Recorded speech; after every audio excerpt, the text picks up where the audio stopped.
ঢাকায় আগামী ডিসেম্বরে 5 জাতি আন্তর্জাতিক হকি টুর্নামেন্ট আয়োজনের কথা জানালেন ফেডারেশনের অ্যাডহক কমিটির সাধারণ সম্পাদক। দেশের হকি খেলায় প্রাণ চাঞ্চল্য ফিরিয়ে আনতে সবাইকে নিয়ে কাজ করার আশ্বাস দেন তিনি।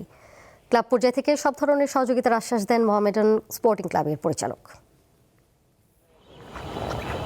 নতুন কমিটি, নতুন দায়িত্ব, সাথে এক ঝাঁক অভিজ্ঞ মানুষের আনাগোনায় মুখর বাংলাদেশের হকির নীল টার্ফ। এশিয়ান গেমসকে সামনে রেখে চলমান জাতীয় হকি দলের ক্যাম্পেও অন্তর্ভুক্ত করা হয়েছে 6 জন অভিজ্ঞ খেলোয়াড়কে। যোগ দিয়েছেন Germany coach Peter গেরহার্ট।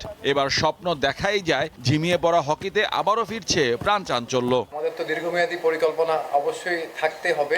Our president of Hockey Federation, he met Mr. Tayyab Akram, the FIH president in Oman. He assured us that beginning of December there will be a 5-nation international tournament in Dhaka.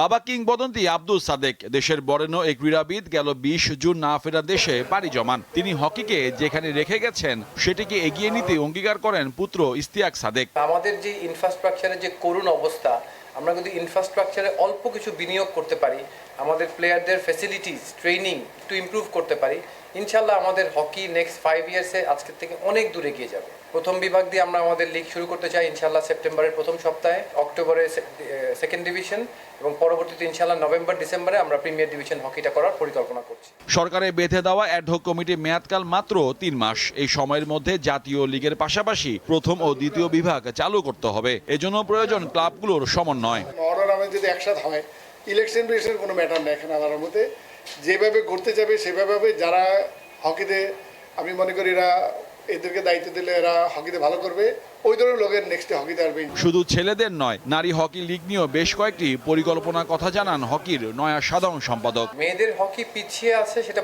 বলা যাবে না এখন আর। মোহাম্মদ হাসিব, দীপ্ত sports, Dhaka.